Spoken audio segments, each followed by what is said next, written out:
विधानसभा चुनाव को लेकर पार्टियों की तैयारी शुरू। बीजेपी की विजय संकल्प यात्रा पहुंची मसूरी। मसूरी पहुंचने पर बीजेपी कार्यकर्ताओं ने किया स्वागत। विजय संकल्प यात्रा में लगाए गए बीजेपी जिंदाबाद के नारे।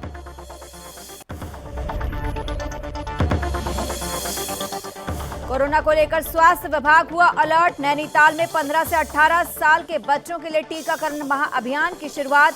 15 से 18 साल के बच्चों को लगाए गए कोरोना के टीके।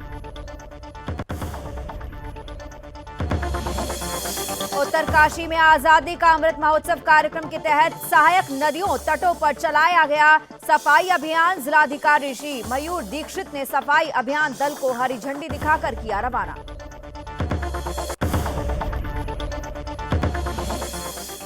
और 18 दिसंबर को उत्तराखंड के गढ़वाल और कुमाऊं मंडल में शुरू हुई बीजेपी की जन विश्वास यात्रा कुमाऊं मंडल में हुई समाप्त। बीजेपी की जन संकल्प यात्रा में बीजेपी के कई वरिष्ठ कार्यकर्ता और नेता हुए शामिल।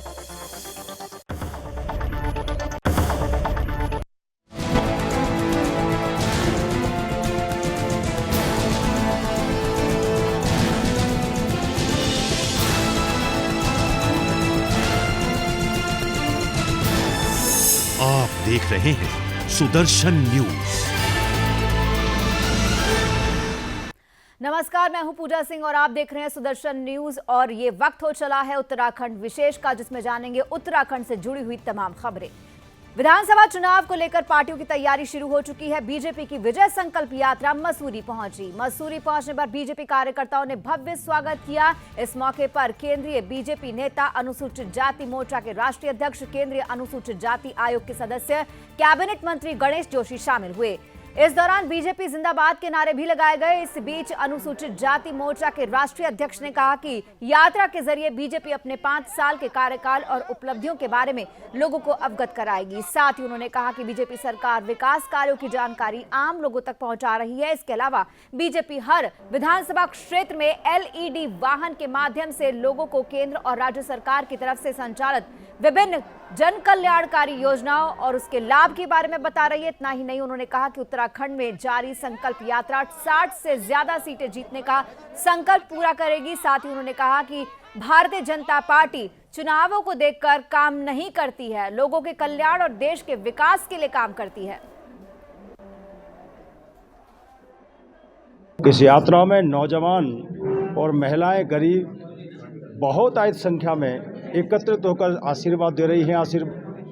इस संकल्प यात्रा को मैं कह सकता हूँ, ये संकल्प यात्रा भारतीय जनता पार्टी की 60 से ज़्यादा सीटें जीतने का संकल्प पूरा करेगी। भारतीय जनता पार्टी चुनाव देखकर काम नहीं करती है, लोगों के कल्याण और देश के विकास को टारगेट रख के काम करती है।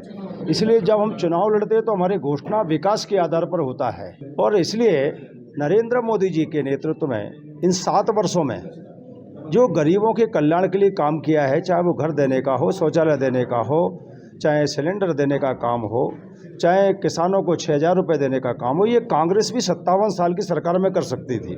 देखिए, विजय संकल्प यात्रा जो हरिद्वार से हमारी शुरू हुई थी, पूरे प्रदेश का जा रही है।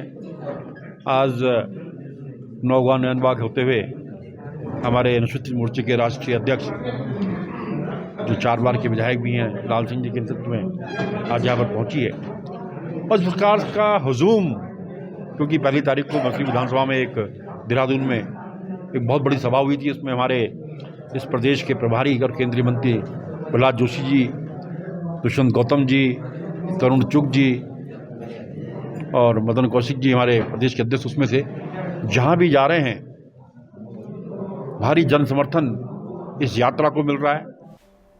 सरोवर नगरी नैनीताल में ओमिक्रॉन के खतरों को देखते हुए 15 से 18 साल के बच्चों को टीका लगाने का महाअभियान शुरू हो चुका है।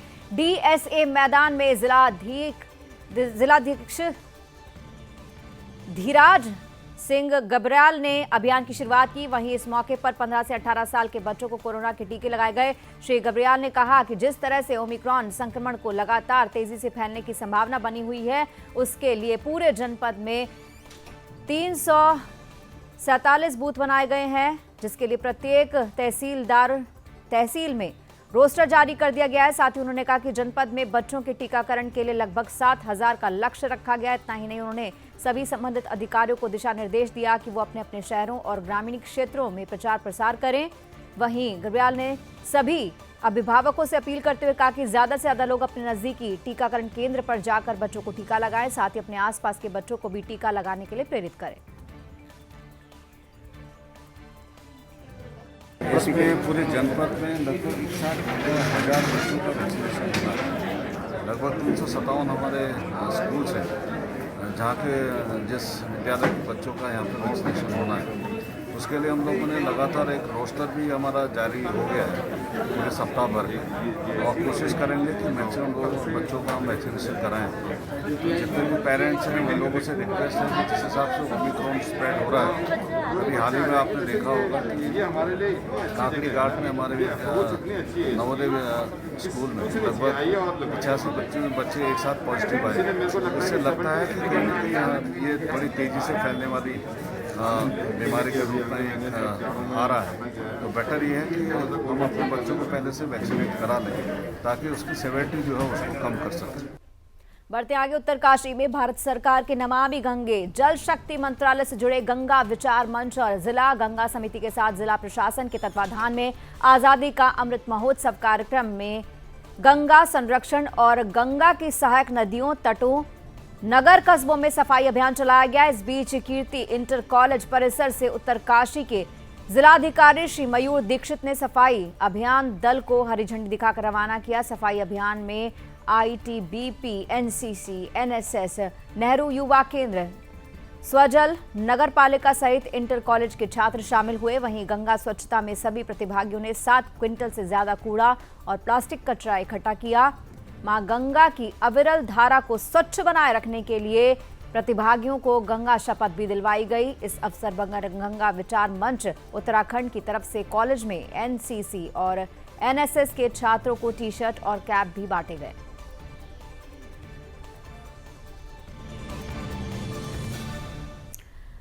दिसंबर 18 को उत्तराखंड के गढ़वाल और कुमाऊं मंडल में शुरू हुई बीजेपी की जन विश्वास यात्रा आज कुमाऊं मंडल में समाप्त हो गई। लगभग 1400 किलोमीटर की यात्रा पूरी कर खटीमा में केंद्रीय परिवहन मंत्री नितिन गडकरी की विशाल जनसभा के साथ कुमाऊं मंडल की यात्रा समाप्त हुई।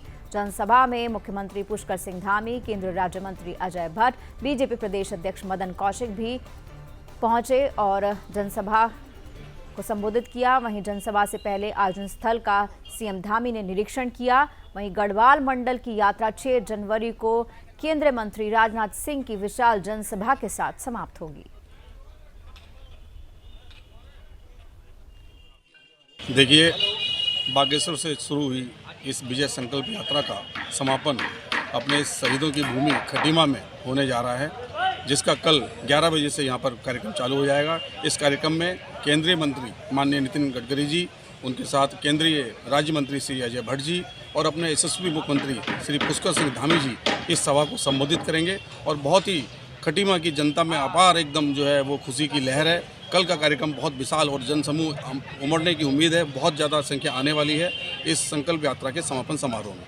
ये आप स्वयं देखिए, तैयारियां भव्य स्तर पर चल रही हैं। एक अच्छे कार्यक्रम की तैयारी है। कल हमारे बीच में भारत सरकार में मंत्री आदरणीय नितिन गडकरी जी यहाँ पहुँच रहे हैं। माननीय मुख्यमंत्री जी कल यहाँ रहने वाले हैं। रक्षा राज्य मंत्री आदरणीय अजय भट्ट जी और तमाम वरिष्ठ नेता और खटीमा की पब्लिक भी उत्साहित है, हमारे कार्यकर्ता भी उत्साहित है। ये मैदान जिसमें 15,000 के आसपास आदमी आ सकते हैं, कल आपको लबालब भरा हुआ मिलेगा। खटीमा, नानकमता और आसपास के जो भी क्षेत्र हैं वहाँ से हमारे कार्यकर्ता और जो भी जनता हमारे नेताओं के विचार सुनने को उत्साहित हैं, वो आपको इस मैदान में आते हुए दिखाई देगी।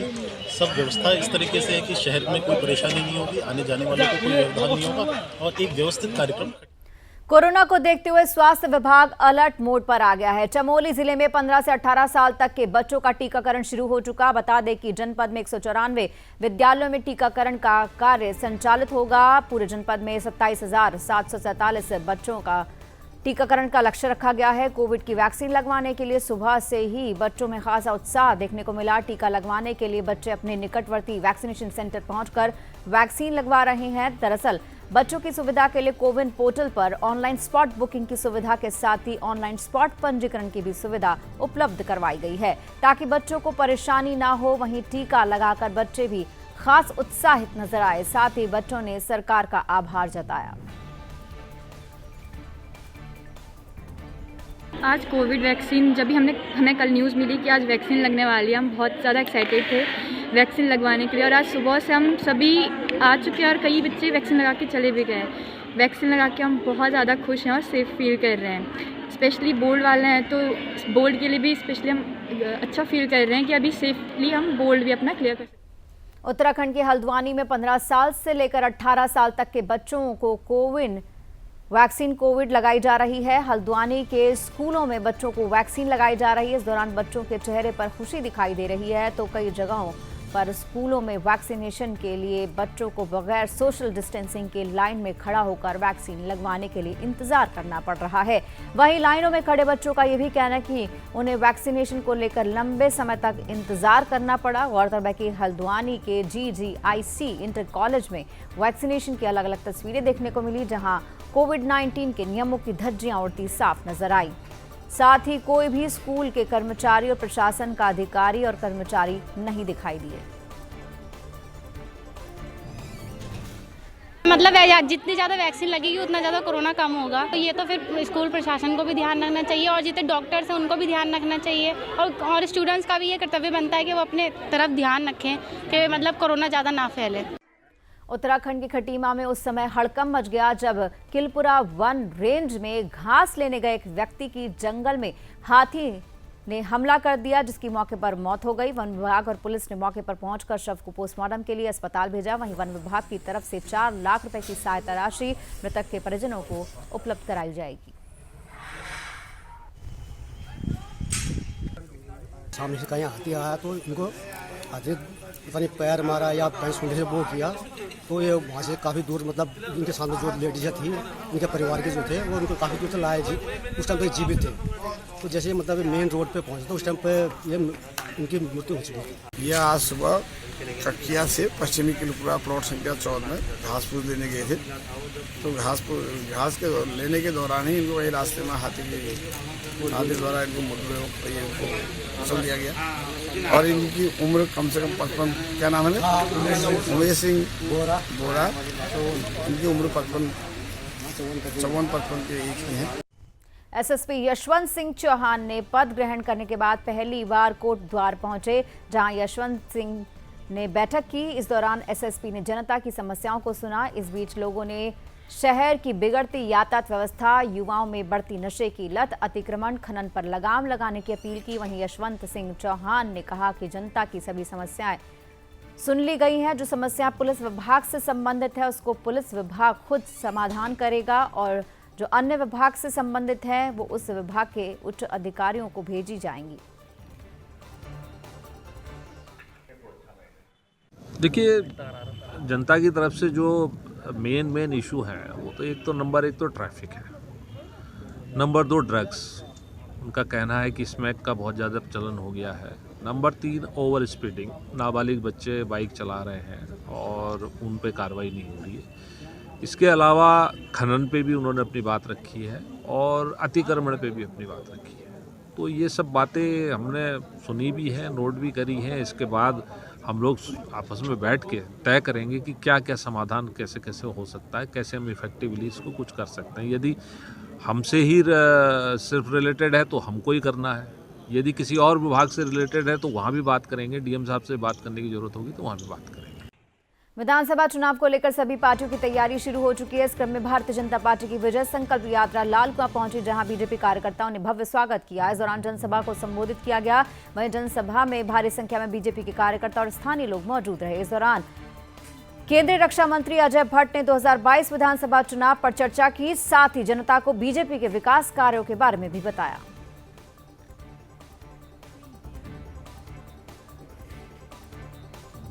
उत्तराखंड के लाल कुआं में पुलिस क्षेत्र अधिकारी शांतनु पराशर ने सीईओ ऑफिस का चार्ज संभालते ही कार्य शुरू कर दिया। बता दें कि शांतनु पराशर का पहले ट्रांसफर हल्द्वानी में किया गया था, जिसके बाद आज लाल कुआं में उनकी तैनाती की गई है।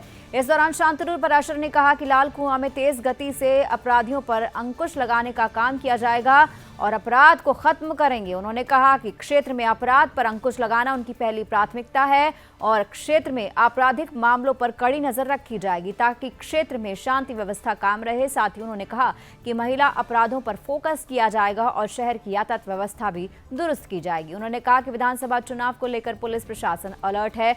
जैसे ही उच्च अधिकारियों के निर्देश मिलेंगे उसके अनुसार कार्य किया जाएगा। इस मौके पर थानेदार संजय कुमार, वरिष्ठ उप निरीक्षक हरीश पुरी मौजूद रहे।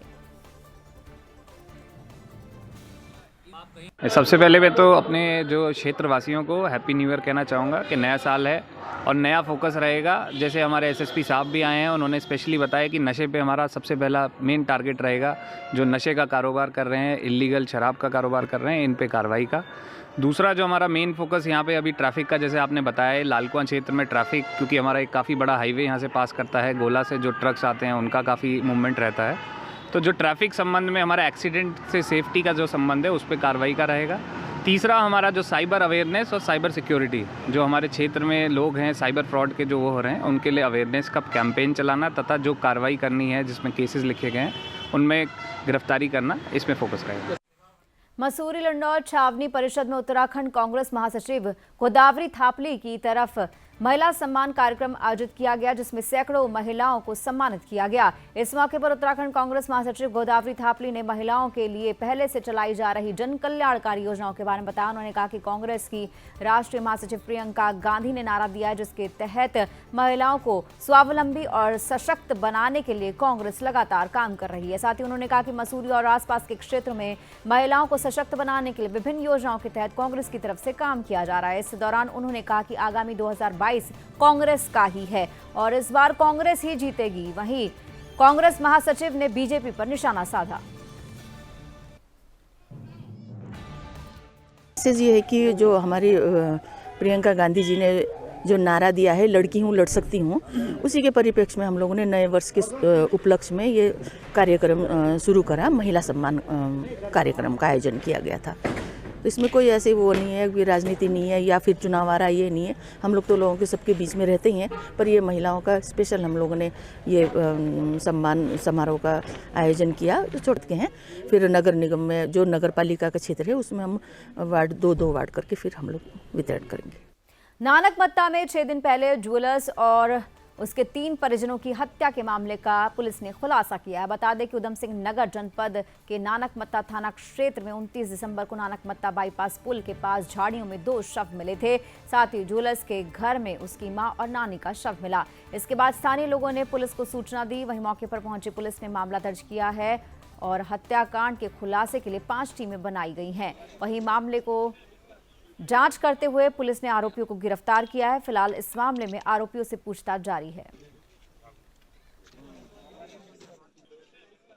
4 लोग इन्वॉल्व थे। 4 में से इनका जो सरगना है रानू रस्तोगी है, उसके साथ साथ विवेक और राहुल, इन दोनों को अरेस्ट हमने कर लिया है। सचिन सक्सेना जो है, एक इसका क्रिमिनल बैकग्राउंड है। यूपी में इसके विरुद्ध लूट, मर्डर, गैंगस्टर एक्ट और 25 आर्म्स एक्ट के तहत मुकदमा पंजीकृत किया जा चुका है।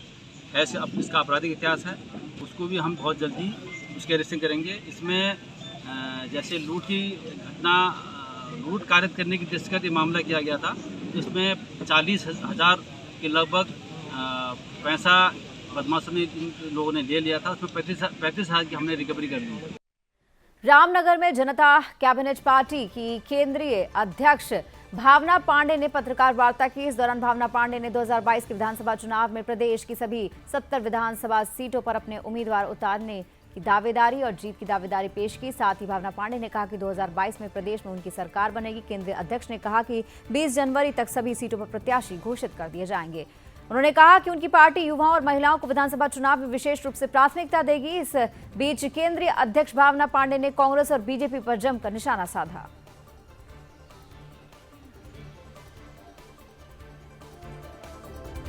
कोरोना के बढ़ते मामलों को देखते हुए स्वास्थ्य विभाग अलर्ट मोड पर है। इसी क्रम में ऋषिकेश में वैक्सीनेशन अभियान की शुरुआत हो चुकी है। कोविड-19 के संक्रमण की चपेट में बचने से आने के लिए 15 से 18 साल के बच्चों को वैक्सीन लगनी शुरू हो गई है। बता दें कि पहले दिन इंटर कॉलेज के प्रांगण में 1250 छात्रों को वैक्सीन लगाई गई। शीतकालीन अवकाश होने की वजह से 99% छात्र वैक्सीन लगाने के लिए स्कूल पहुंचे, जहां बच्चों को वैक्सीन लगाई गई।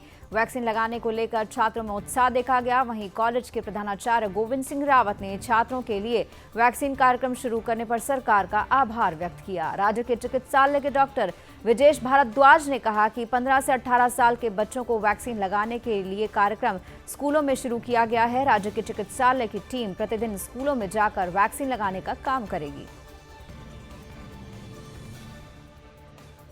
भाई ये जो वैक्सीनेशन है ये बेहद प्रोग्राम है और ये आज ही से शुरुआत है ऑल ओवर इंडिया। और यहाँ पे जो प्लानिंग की गई है 1200 बच्चों को वैक्सीनेशन आज होना है। 15 से 18 से बीच के जो 1200 बच्चे हैं उन सबका वैक्सीनेशन होना है। तैयारी पूरी चल रही है, वैक्सीनेशन शुरू हो चुका है। बच्चों में बहुत उत्साह है, उनके पेरेंट्स में भी उत्साह दिख रहा है, हम लोगों में अति उत्साह है। लेकिन जो मेन चीज़ें हैं जो मैं आप सबसे बताना चाहूँगा, जिस पर मैं जोर डालता हूँ, उसमें कतिपय लोगों को कभी बुरा भी लग जाता है, वो mask should be above the nose, नाक के ऊपर होना चाहिए, सोशल डिस्टेंसिंग मेंटेन होनी चाहिए और कंटिन्यूस हैंड वॉशिंग। अगर ये तीनों चीज़ें हम मेंटेन करते हैं तो हमें किसी भी ओमिक्रॉन या कोरोना से नहीं डरना है। पहला वैक्सीन सेंटर हमारा लगने के लिए मैं सरकार का पहले बहुत बहुत धन्यवाद करता हूँ कि उन्होंने हमको चुना है। और जो भी यहाँ पर व्यवस्थाएँ थी, लगातार 3 दिन से हम व्यवस्थाओं कर रहे हैं और स्वास्थ्य विभाग की टीमें लगातार निरंतर यहाँ पर निगरानी बनाए हुए हैं, नजर रखे हुए हैं। और 1250 विद्यार्थियों के हमारे यहाँ जो है वैक्सीनेशन होना है। और आज जो है छुट्टी होने के बाद, शीतकालीन अवकाश होने के बावजूद भी 15 से 18 साल के जो हमारे विद्यार्थी हैं उनमें बड़ा उत्साह है।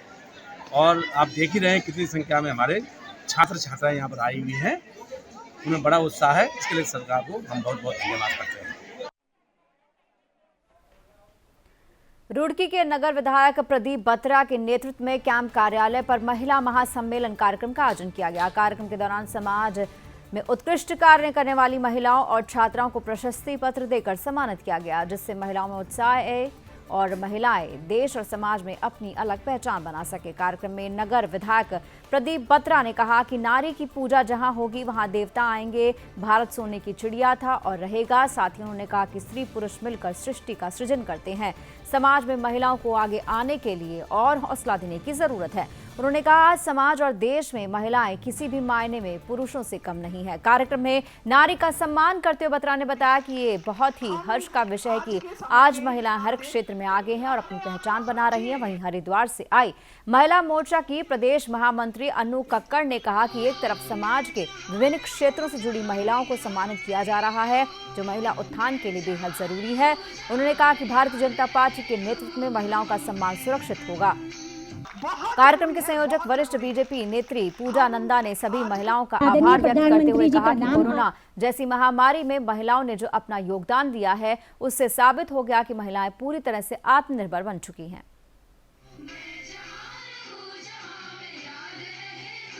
आदरणीय प्रधानमंत्री जी का नाम आता है। जिस तरीके से उन्होंने काम भी किया है और महिलाओं का मान सम्मान दिया है, तो महिलाएं अपने आप जुड़ती हैं जहां पर महिलाओं का मान सम्मान होता है। ऐसे हमारे आदरणीय प्रधानमंत्री जी महिलाओं का सम्मान करना जानते हैं। ऐसी बहुत सारी योजनाएं लेकर के आई वो महिलाओं के लिए, चाहे वो उज्ज्वला योजना हो, चाहे बेटी बचाओ बेटी पढ़ाओ योजना हो, चाहे वो गैस सिलेंडर, आपको कितनी ऐसी योजनाएं हैं जो उन्होंने दी हैं। तो ऐसे जो कोरोना काल में मेरी बहनों ने यहाँ पर काम किया, चाहे वो मास्क बनाने का हो, चाहे सफाई कर्मचारियों, ऐसी सभी मेरी महिलाओं बहनों का सम्मान बनता है। महिला मोर्चा की तरफ से प्रत्येक विधानसभा में 70 विधानसभा है हमारी, 70 की 70 विधानसभा में प्रदेश नेतृत्व के तरफ से महिला मोर्चा के कार्यकर्ताओं का सम्मेलन प्रस्तावित था। तो उसी क्रम में आज हम रुड़की विधानसभा में पहुंचे हैं और यहाँ महिलाओं के बीच में हम लोगों ने अपनी बात रखी है। महिलाओं का आशीर्वाद आदरणीय मोदी जी के साथ है, धामी जी के साथ है और कमल के फूल के साथ है।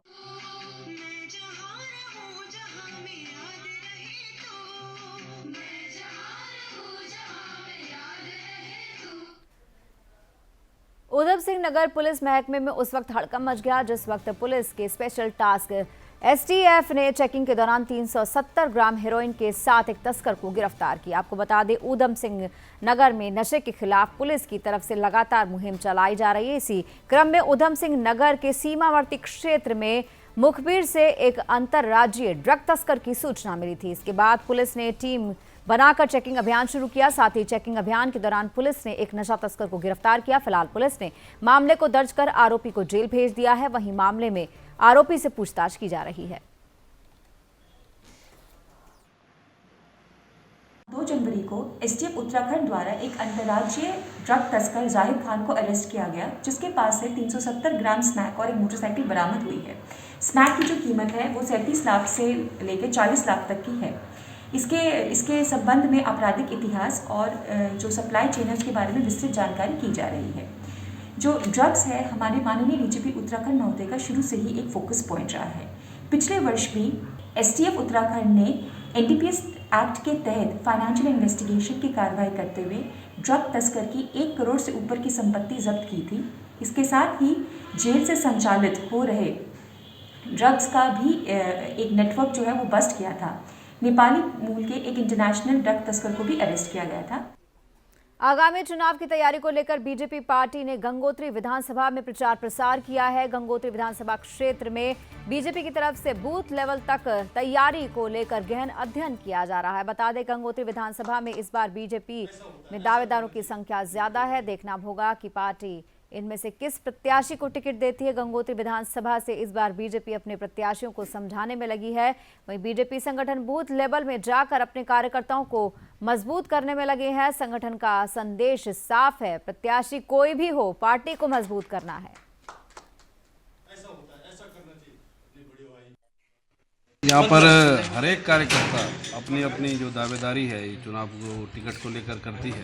आपके पास उदाहरण है, पश्चिम बंगाल के अंदर एक बीपीएल परिवार की महिला आज हमारी विधायिका है। इसलिए सबका अधिकार है, सब लोग टिकट मांगते हैं, परंतु निर्णय जो होगा हाईकमान जो निर्णय करेगा उसको लेकर सब लोग चलेंगे।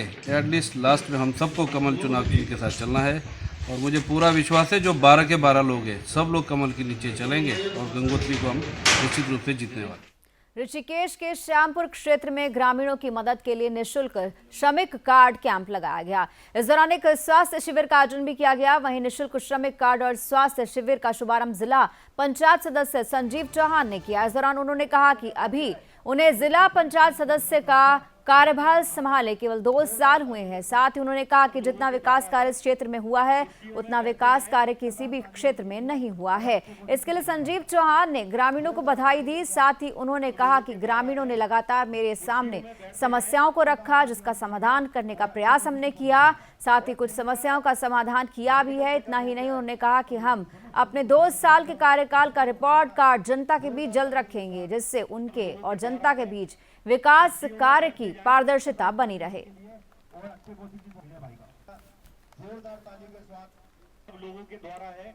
रुड़की में वरिष्ठ कांग्रेसी नेता हंसराज सचदेवा के आवास पर कांग्रेस नेता हरीश रावत पहुंचे, जहां कांग्रेसी कार्यकर्ताओं ने जोरदार स्वागत किया। वहीं कांग्रेस नेता रणबीर नागर ने हरीश रावत को शंख भेंट किया। इस दौरान कांग्रेसी नेताओं ने 2022 विधानसभा चुनाव पर चर्चा की। साथ ही कांग्रेसियों ने इस दौरान बीजेपी पर जमकर निशाना साधा। वहीं कांग्रेस नेता हरीश रावत ने कहा कि 2022 में संपूर्ण बहुमत के साथ कांग्रेस की सरकार बनेगी। साथ ही उन्होंने कहा कि अब आने वाला समय कांग्रेस का है, जल्द ही कांग्रेस के प्रत्याशियों की सूची जारी कर दी जाएगी।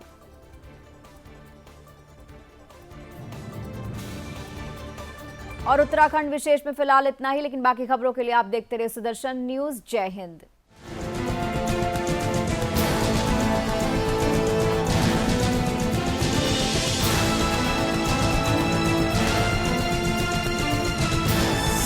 आप देख रहे हैं सुदर्शन न्यूज।